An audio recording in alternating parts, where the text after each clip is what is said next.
Hey everyone, so this is gonna be a new thing I'm gonna be doing now. I feel like after each wave I complete with a build a figure, I will then do a recap and kind of just an overview of the wave. And I want to hear you guys what your thoughts were of this wave or any wave that I finish in the future when I do this. I want to hear what figures you liked, you didn't like, what figure you liked and why, or why you didn't like a figure, just in general. I just like to. It's a good way to talk to you guys and hear your thoughts. So we'll go ahead and do this first time with the Sasquatch wave since I just finished it. To me, I feel like it's a really solid wave. To me, the only figure that was kind of lacking to me is Paladin. Again, I don't know a whole lot about him, but compared to the rest of these figures in this wave, I feel like he came with the least amount of detail. Now, my overall favorite figure of the wave is definitely going to be Cable. I feel like we've been due for a Cable that looks like this for a long time, since we just really have that Toy Biz one that kind of looks similar to this one. I think Hasbro knocked it out of the park with that figure. My second one is Deathlock. I think Deathlock just looks sick. He looks so much better than the Toy Biz version. Tons of detail, tons of accessories. He just looks really cool. I feel like I still see him on the shelf, so I'm kind of shocked because I feel like he comes with just a really cool look, and I don't know. I just think that Deathlock looks great. And then overall, I mean, the rest of the figures kind of fall suit. I do like the classic, more traditional 90s Red Deadpool, and I love the X-23 X-Force. I think she is another character that we've been long overdue for a update. Compared to those Toy Biz ones that we got in the Apocalypse wave, we had the variant and the non-variant. I never liked those figures. I'll just be flat out and say it. I didn't like those. I had the variant. I still do. I use her for the comparison for that video, but she is no longer displayed. I have her now with my X-Force team. But that Deadpool, I think he is just really cool. I know he doesn't come with a lot of accessories besides the two katanas, but I just love that classic look, and he kind of took the place of that Series 6 to me.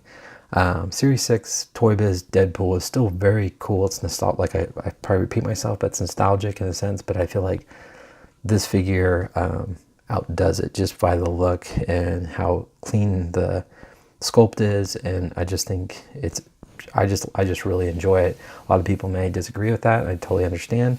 Again, when I hear people's comments, you can totally say the whole wave sucked, I don't like it, or I love it, or you guys can totally express your ideas and opinions, and I am not going to be judgmental. I am not going to say you're wrong ever, because everyone has their own opinions, and that's just my thought process behind the whole thing. So I will not get offended. You do not have to agree with me ever.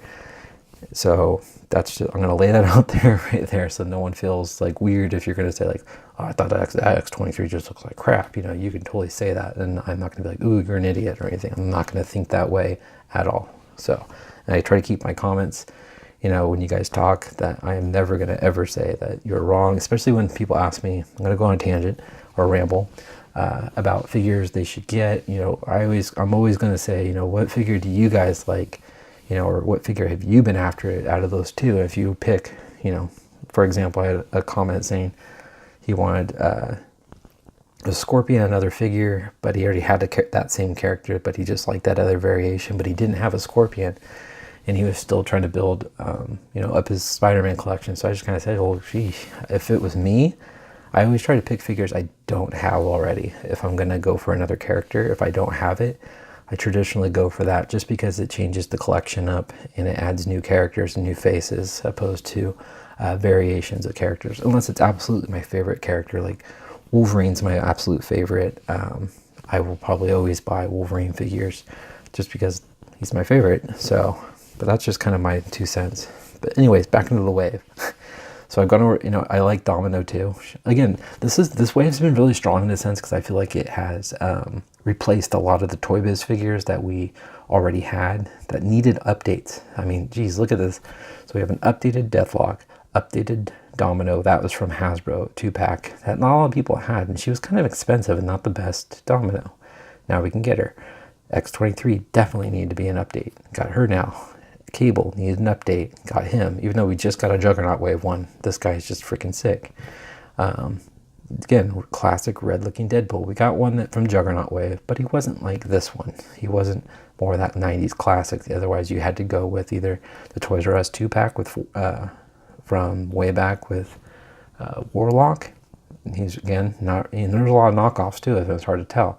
Then you can go with the Series 6 Deadpool, which also has a lot of knockoffs. So it's kind of a drag. So if you're starting out collecting, this is a great figure. And he's a 2 per wave, so it's awesome. X-Force Deadpool, another one, you know, replaced the Epic Heroes. So if you didn't get that one, you didn't have to worry about it. They made knockoffs of that also. But also the HasCon exclusive X-Force Deadpool kind of ticked off a lot of people because he's such a popular character and everyone loves the X-Force Deadpool. So now we got him replaced with this one. So if you missed out on that, like a lot of people did, you can get this guy. So overall, and then the Sasquatch Build-A-Figure. He's huge, he's big, you know, he's, you know, definitely well worth, he's a cool figure. And hopefully we finish up Alpha Flight, but overall for a Build-A-Figure, I think he's a great one to have. I mean, he just looks burly and he's neat. So it definitely made you want to collect all the ways, but I liked how they made the red Deadpool not come with the Build-A-Figure. So if you are just a Deadpool fan, you therefore only had to buy really 2, maybe 3 if you want to do cable figures from this wave, and you were happy and you only ended up with 2 Build-A-Figure pieces that you could later sell or trade. So overall, I think it's a very strong wave. I'm very happy to have it. I'm glad they made this wave, and I like the assortment they chose. Anyway, I hope you guys liked it. Hopefully I didn't ramble too much. Let me know in the comments too if you like this idea. I will probably still do it just because it's fun for me to kind of recap of the figures that that I kind of reviewed and went over with you guys. But again, let me know what your thoughts are. Let me know. I truly like hearing what you guys think. So definitely let me know figures you really liked and or struggled to get. You know, that can be another thing to talk about, the struggle of finding these guys. I struggled finding X-Force Deadpool along with Cable. Those two. Cable I've yet to ever see in the wild by himself on the shelf. Never seen it. Same thing with X-Force Deadpool. Never seen them. The rest of the figures I have seen on the shelf. So thanks to my friends, I've got a lot of these, but the X-Force Deadpool I had to get off Amazon. But anyway, hope you guys like this idea. Please leave a comment. Let me know what you guys think, and I'll talk to you guys later. Take care. Bye.